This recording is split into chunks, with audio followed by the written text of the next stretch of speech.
What's up, Met fans? Welcome back to episode 12 of the Shea podcast. That's a struggling a little bit. Me and Vic gonna break it down. Let's go.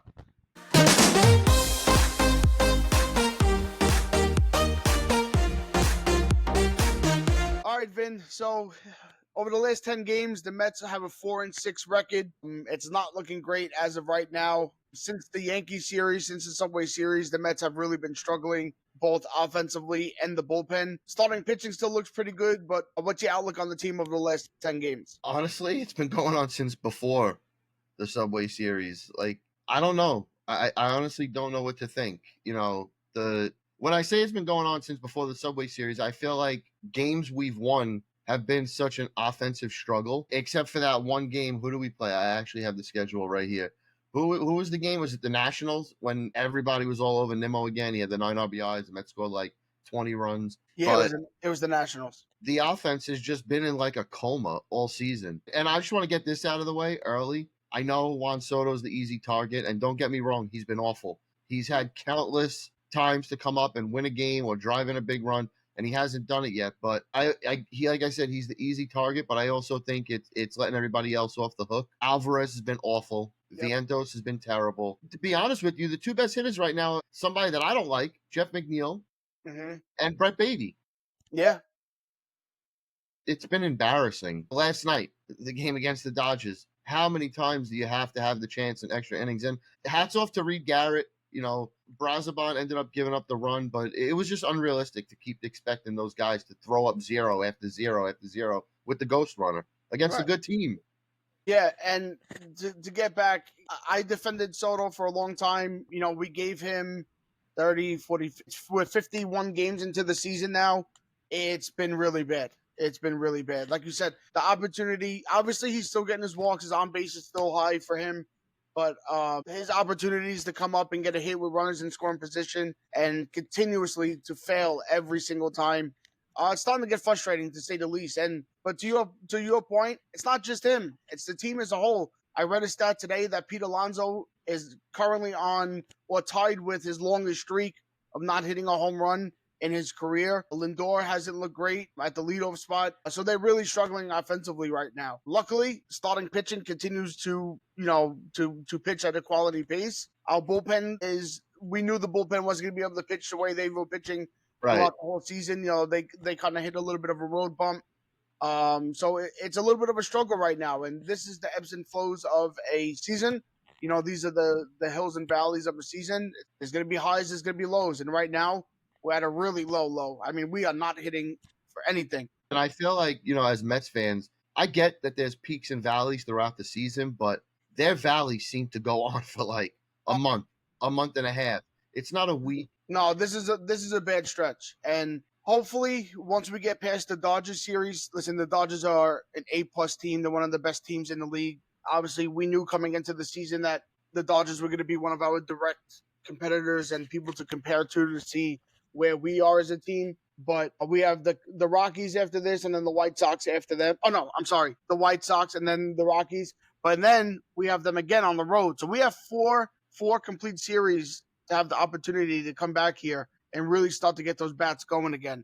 So hopefully they can capitalize on a little bit of a easier schedule over the next couple of weeks, and hopefully those bats start to wake up. See, the frustrating thing for me is I felt like we were in such a good place, right before the Yankee series, and I thought that was the series that Soto could have went into the Bronx and, had the juices flowing, and it was the time where he could give us that moment where it's like, okay, now I'm here. There was all the talks, and we still hear it. He's not happy with the Mets. He wants to be back with the Yankees. All the nonsense, which I don't even buy into, but I don't believe that. It's the New York media and that stupid big head Michael K starting all this nonsense. But I really thought that was going to be the time. And he goes 1 for 10 in the series. They split the first 2 games. And then the third game, it was like, you have these measuring points throughout the season. And the Yankees and the Dodgers, last night is a heartbreaking loss. But, they went blow for blow with the Dodgers all the way into the 13th inning. They had the big comeback in the 9th. But so far, we don't measure up to these teams. And Philly's hot now. We knew Philly was going to turn it on at some point. They're They're too too good of good. a team. Atlanta, I still, it's kind of like the opposite effect where like everything's going good and you're waiting for the other shoe to drop. I'm just waiting for the other shoe, I guess, to rise for Atlanta because now they got Acuna back, and And Strider. they're going to play us tough. They always do. Mhm. So it's scary because now how many games behind Philly are we? 2.5, three? Uh, We're three, three back going three into back. today. So I get trying to right the ship against teams like Colorado and the White Sox, but it is what it is. You take those wins. Now you better beat teams like Hopefully, that. right? Hopefully, Right. You better beat teams like that because if you don't, I honestly, and I know it's early, but that expression like heads will roll. I think you got to start looking at outside of Mendoza. You have to start looking to make changes within the offense because I want to see Mauricio up. The hitting coaches right now, I don't know what philosophy they go into games with, but it seems to be awful. yeah. I just saw it yesterday. The game that Lindor hit the home run against Boston, he Mhm. took the team lead in home runs. He has 10. He has 10. I know. That's crazy when you have somebody like Vientos who had a great year last year. You have Alonso in the lineup. You got a guy like Soto in the lineup. Lead the team at this point in the season with 10 home runs is just not good enough from No, anybody. no, and we spoke about that in our group chat the other night. That if this continues to go the way it's going, obviously the hitting coach will be the first one to go. Rightfully so. No, absolutely. There's at this point, 50 games into the season, there's no excuse for the reason why we can't get a base hit, we can't get a sac fly. Whenever there's a guy in scoring position, we cannot drive them in. I've never seen anything like it. No, it's been a rough patch to say the least. To bring up your point about Mauricio, I was listening to the fan the other day, and they were mentioning that they didn't think that Mauricio will come up. One, because Mauricio, we were they they were explaining it like because we optioned him at the not optioned him. I'm sorry, because he was coming off the injury at the beginning of the season, and we sent him down to the minor leagues. He has to play 10 games in the minor leagues before he's even eligible to come up. So I think he played 3 games in the minors so far. Once he does play that 10th game, he is eligible to come up. And then they were speaking about who would we allocate to the minor leagues in I don't order. care. Right. Well, here's the thing. And I was talking to James about this the other day. Vientos has no more options, so he can't be optioned down anymore. I mean, the first guy that should be off this team as of right now is Azakar. I mean, Oh, absolutely. the guy's just sitting on the bench. He never plays. So Azakar, in my opinion, should be the guy that goes. And then we have to take a long, hard look at Starling Marte. I mean, Marte has been a good Met. He's been here for a long time. I know he's a great veteran presence in the dugout. But do you take the upside and the positivity and hopefully the spark that a Mauricio brings us over what Marte brings us at this point in the season? Absolutely. Absolutely. And I think we both agree that I would rather have Mate on this team right now. I mean, excuse me. I'd rather have Mauricio on this team right now, especially the fact that he brings extreme pop from both sides of the plate. And I think that is what we need in our lineup right now. We need somebody. As far as I'm concerned, there's very few guys on this team that are safe. I say I would say the top three. Vientos because, Right. like you said, he's got no options and he's young. If I'm Right. running, Beatty's not going anywhere. Beatty's shown that he can do this. But he And should then you play got tonight the every night. obvious ones. Yeah. Lindor, Soto, Alonso. I'm over and I know I catch a lot of shit about this in the Instagram chat. I'm over the homegrown guys, the Nimos, the McNeils, and I don't care anymore. Alvarez is another one that I'm absolutely fed up with. I think Alvarez might have been that flash in the pan type guy because you don't hit 230 and he hit the one home run when he came back, but I'm at the point now where I want to see Terrens Yeah. because Alvarez has just been awful. He has. And if he's listening, I know I made a joke about this, but I'm partly serious. Focus more on hitting than your stupid eye black that you wear during games that it's raining. Like, Yeah. bro, come on. First of all, you look like an idiot. When guys like Bryce Harper were doing this, Bryce Harper was winning MVPs. He looks like the kid from Little Giants that smeared the eye black on him, but and you can't hit a fastball down the middle. Yeah. So it's just I'm over it. Like you brought up Marte. Marte's hitting 217. Yeah. It's over. Maybe sometimes it's just over. A lot of them are hitting 217. I mean, It's terrible. Nimmo's not hitting. To your credit, Alvarez isn't hitting. I like Alvarez. I do. I really like him as a young player, but at the same time, if he's not producing, and I know he worked on his swing in the offseason to shorten his swing and change his batting stance and to try to change up his approach at the plate. But like you said, maybe he didn't play the beginning, so maybe like 30 games into the season. I don't know exactly how many games he's played, but he's striking out a ton. He's not getting on base as much as we would like him to. I Changes. mean, looking at the lineup from last night, Marte 217, Alvarez 232. Like I said, Beatty I'll kind of give a pass to because more recently he's been very good since coming Right. back. Right. But like even for all the Nimmo lovers out there, the guy's hitting 212. Yeah, he's been absolutely terrible this year. What are we doing, man? He's getting worse. He's on a trajectory in his career. He's getting worse. And Vin, you and I have always been, we've never been Nimmo fans, and me and you always got a lot of hate for it over the years. From when he first came up to where he is now, I wasn't a believer in him. I understood in the beginning of his career why people liked him. I mean, he was a very high on base guy, but now his strikeout rate is extremely increased. He's not hitting the ball, and he's not walking anymore. He's not getting on base. He got exposed. Right. If he was still getting on base at the clip that he was doing earlier in his career, fine, no problem. He's on base.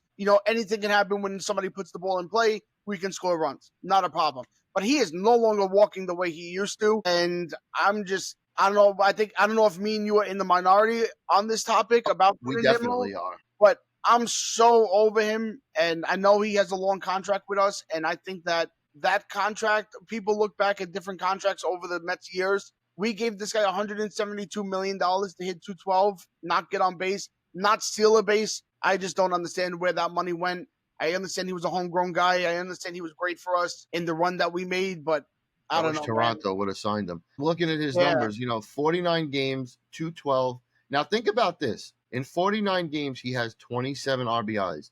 He had 9 RBIs in one game. Right. And he's got 27. Yeah. What's his on base percentage? I don't know what offhand. 274. 274. I mean, listen, like I said, we got to root for these guys because they're on the Mets, but I almost wish Stearns had his on base is 274. What's his OPS? His OPS 671.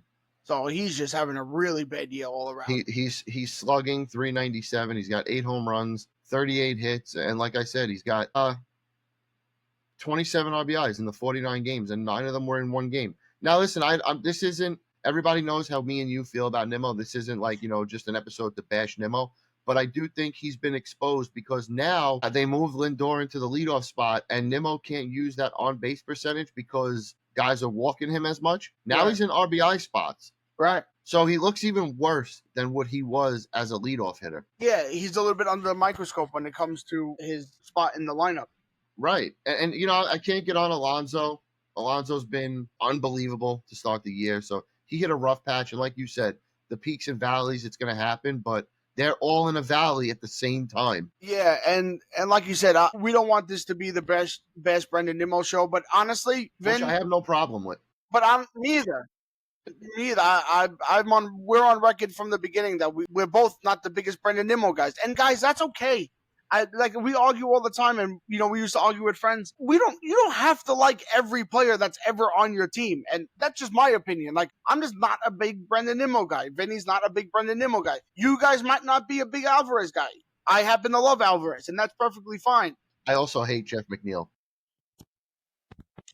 Yeah, okay, but I think this is a good time for an episode to, not to use the word, but to take a step back and look at who we really are as a team. Obviously, our lineup is very top heavy with a lot of young inexperience underneath those 3 guys. So yeah, man, it's a great time. It's 50 games into the season, which is a good amount of time to evaluate who you are as a team. And changes need to be made, whether that's at the All-Star break, at the trade deadline, at the All-Star break, or within the minor league system. I mean, we have a lot of good young talent that's down there, both on the mound and in the lineup that can help this team. So if the trends continue to happen, if Alvarez continues to struggle, if Marte continues to struggle, if Luis Angel Acuna continues to struggle, I know he brings a ton of speed, which we don't have, but he's been off to a rough patch as well. But unfortunately, you can't steal first base. No, right. And that's the biggest thing. Changes will be made. And I think that's the most frustrating thing at this point in the season. We started off so good. Everybody was hitting. Everybody was off to a great start. But it came quickly. It came crashing down pretty quick. So it's going to be interesting to see how Mendoza pivots from here and where he goes with the lineup. I do like the change that he made.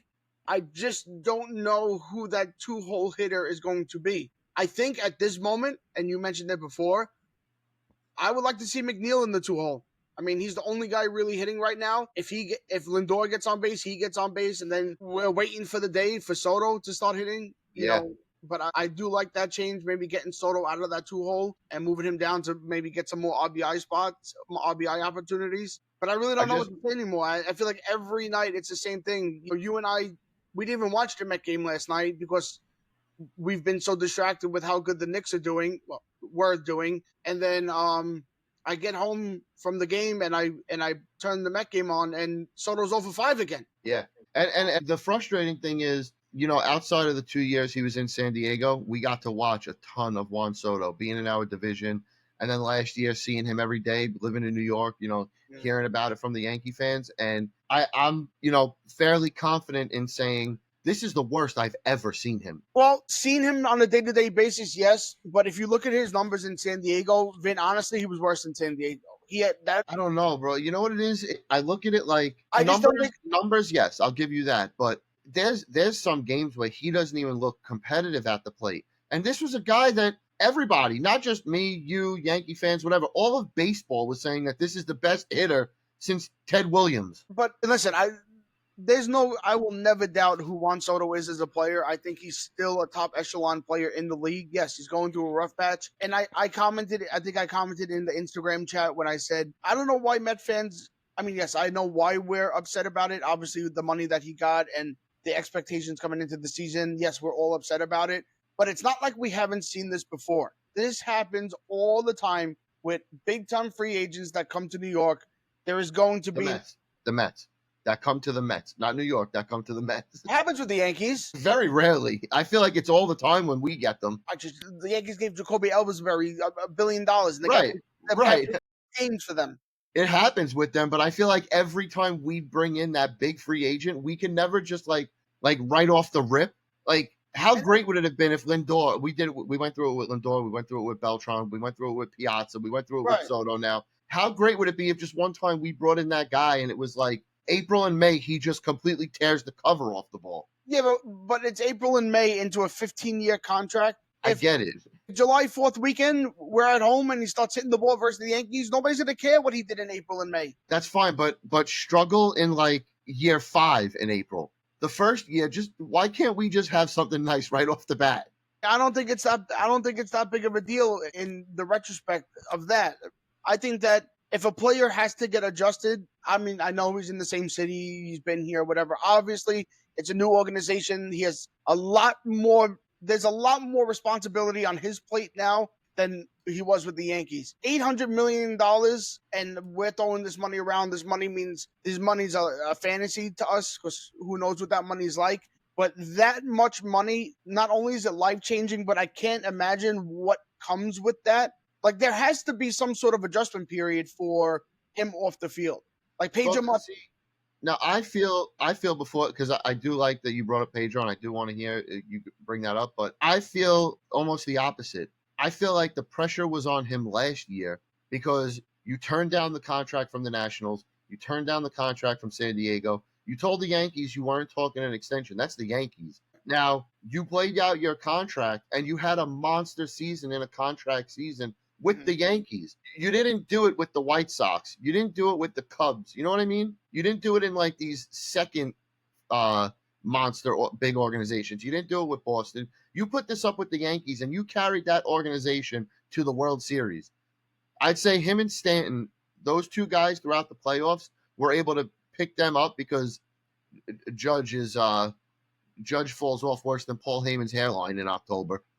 But my name is Paul Heyman. You know, he did that with the Yankees, and I feel like that was the pressure. Now you got your money, and listen, as much as we want to say the Mets are the big brother in New York and blah, blah, blah, and all this nonsense, we go back and forth with the Yankee fans and all, it's all in fun. But, now you're with the Mets, and on the other side of the plate, we had a great season last year. We made it to the NLCS. So I almost felt like this was the first time where he got his money. He's with a new team, but it almost seemed like in spring training, it was the first time I ever saw him like he's one of the guys. We saw the pictures with Lindor. We saw him laughing with Alonso and all this stuff, and he just looked so comfortable in spring that I'm hoping that it's going to take that one at bat where he has his Mets moment, and then it's just like from there, Yeah, it's just takes off.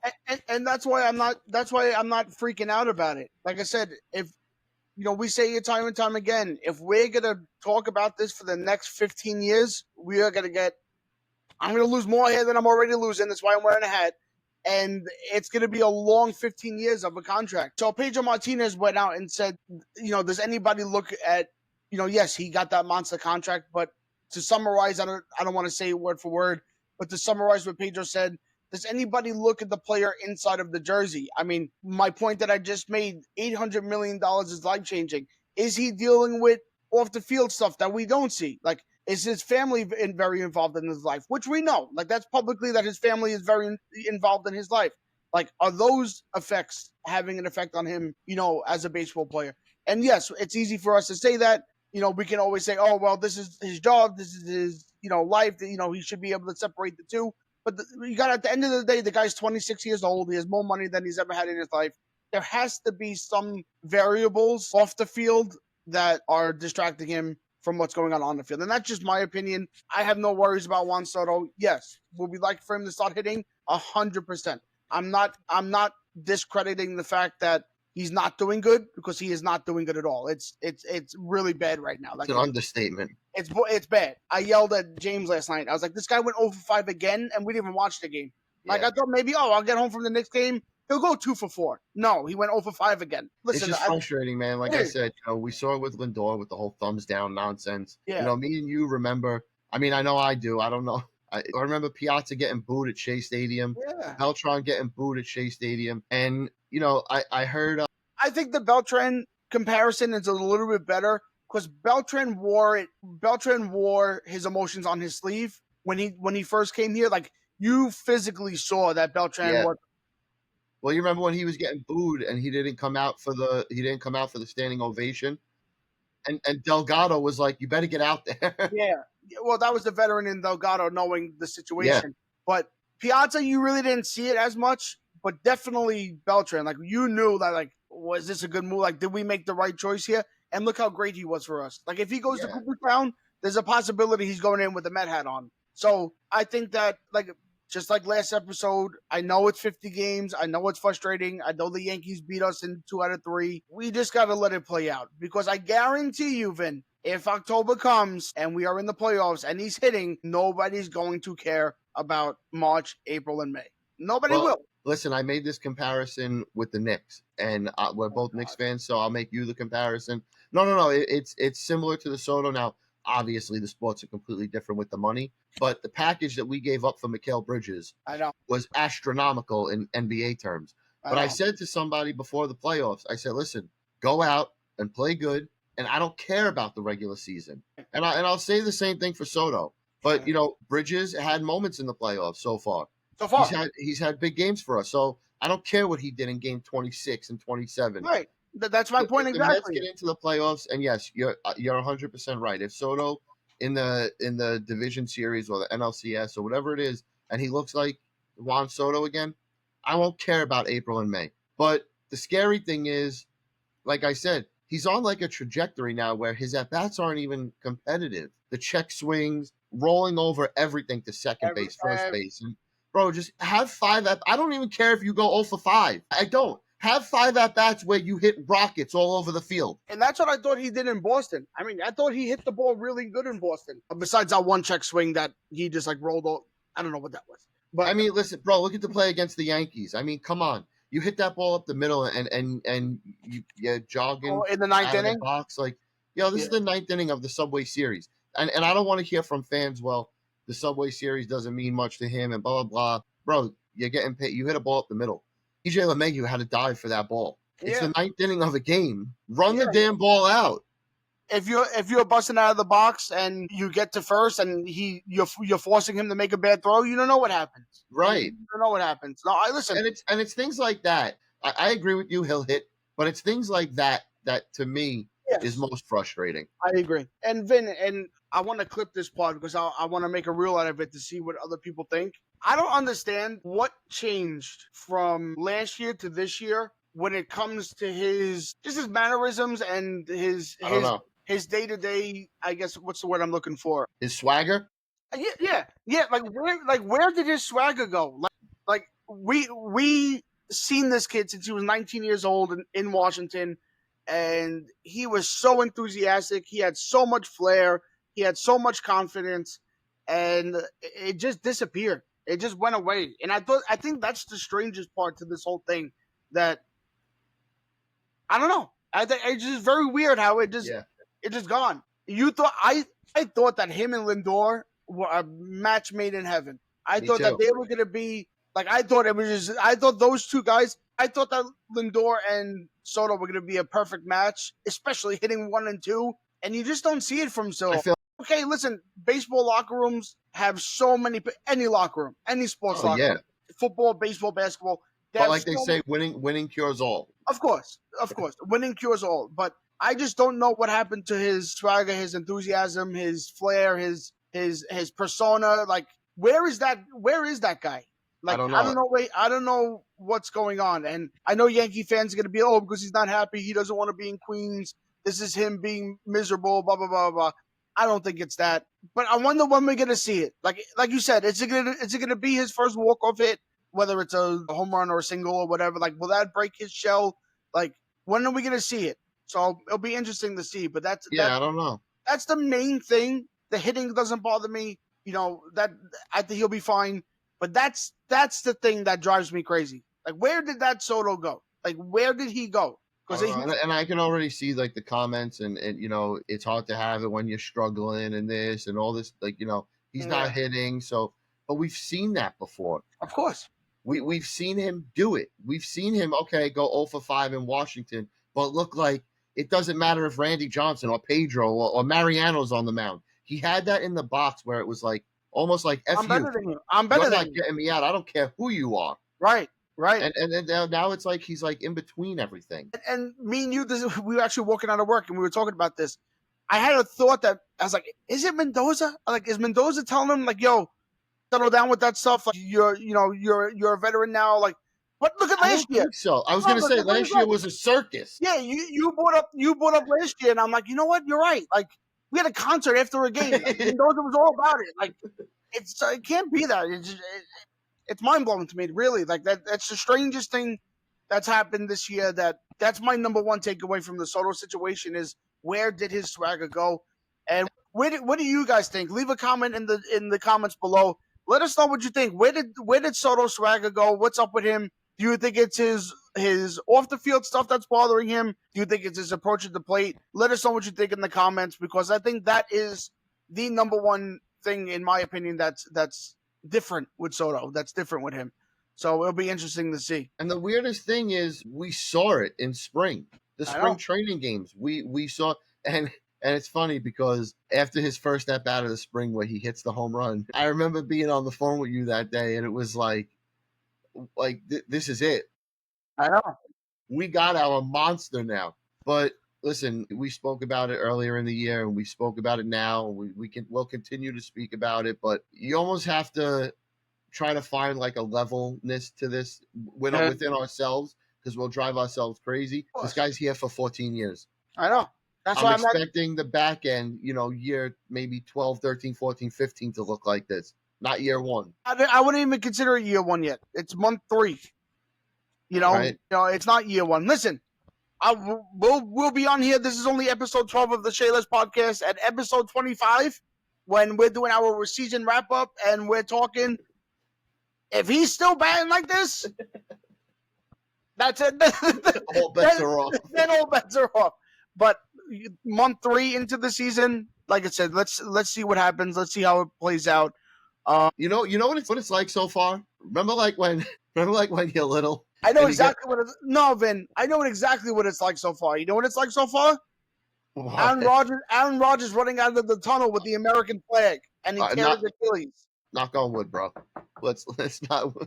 But I'm just talking about. I was gonna say it's like when you get that bike on Christmas and like you want to show it off to all your friends, but it keeps snowing and you got to keep the bike inside, so you can't show it off yet. Like I want to show off our new toy. Why can't it be like the Christmas when we got our Nintendo 64s and everybody was able to enjoy it? Because now we got to play with 4 controllers instead of 2. Yeah, but you were able to show that off. I Because know. people could come over. This is like the bike. Like Juan Soto is still in the shed. We haven't been able to show him off yet to the rest of baseball. I know. Like this is our new toy. Like when the Dodgers got Ohtani, the guy had 9,000 home runs and 500 stolen bases in a season. We'll be Like, all right. come on, please, please come out of the shed and let us show you off to the rest of baseball. I don't know. Come on, man. He's got to start shuffling again. I think he needs that. He needs that juice. Like he doesn't have the juice right now. He needs that pickup to get going. No, but listen, I mean, I think, like we said, I think it's kind of unfair that Soto's getting all the blame, and I get it with the money, but I think fingers have to start being pointed in other directions too. Or was there anything else you wanted to touch on? I know this episode was kind of, like we said, we really wanted to talk about the struggles right now. Looking forward, like we mentioned earlier, with the series after, let's just get through this weekend. Let's just get out of the Dodgers series, and then hopefully between the White Sox and Colorado 4 series, we can really start to hit again, and hopefully that gets us going leading into the summer. So it'll be interesting to see. Yeah, I just want to say one thing, like how you said, like let's get through the Dodgers series. I eventually want to be the team where they're like, all right, let's just get through the Mets and worry about what happens after that. We're just not there yet. We're just not there yet. Obviously, you look at the Dodger team; they've been together for a couple of years now. They have that chemistry. They have the ability to get a base hit in the 3rd, 12th inning with bases loaded. We're not there yet. How about a sac fly? We have a lot of inexperience on this team where they don't. They have a lot of experience on that team from 1 to 9. So it'll be interesting to see. We just don't have. No, you look at our lineup: 1, 2, 3, 4 are veterans, and then 5 to 9, there's a lot of inexperience there. And when you have a lot of inexperience on your team, I wonder how long Mendoza's going to say, let's keep riding the young kids, let's give them the exposure, or are they going to say, listen, we need a veteran bat. We need a veteran bat. I mean, I don't know. The trade deadline is going to be interesting. Like how long is Jesse Winker going to be out? Like he's our DH right now from that side of the plate. Who are you going to have DHing from the other side? There's a lot of question marks at this point in the year. But our main focus and our main goal right now is you got to start hitting the ball. Just put the ball in play. We're not even putting the ball. I do want to give a shout out. Tyrone Taylor has been very good. TT's been great. Recent games, Tyrone Taylor he's been clutch. He's been getting on base, hitting the ball hard. So he's been one of the guys that's been consistent more recently. I really don't know. Like I said, it's just I don't want to just keep rambling, but we're just in such a funk right now that the only thing we can wait, the only thing that can change right now is we just have to hit. That's as simple as it is. Just put the ball in play. We're not even putting the ball in play. We're either striking out, walking, or leaving men on base. So you just have to put the ball in play. And until that starts to happen, I don't know. I just don't think it's going to be great over the next couple of days. So it's like it feels like we're like running in mud right now. Yeah. But we're just not getting anywhere. But listen, they just got to break through. Have that one game where you break through and everybody's smiling and having a good time, and hopefully that'll carry some momentum. And listen, maybe playing the Rockies and the White Sox at this point of the year, the way they're playing is the best thing for them. Right. Hopefully. I see Lou Bob hits 4 home runs in 2 days. That's our trade target. I know. So we'll see. I want him. We'll talk about that closer to the deadline. Like I said, guys, thank you so much for tuning in. I know this week was a little bit of a morbid episode, but me and Vin wanted to reflect on the team and really give our opinion about what's going on with Soto and our mindset about that. But like always, guys, please drop a comment and a like on this video. Make sure you subscribe if you're not already subscribed. Check out Vin over on TikTok. He handles all the videos on TikTok. And we appreciate all of you guys. This is episode 12 of the Shea podcast. Stay tuned for the next episode. We'll see you guys next week. Have a good night. GM.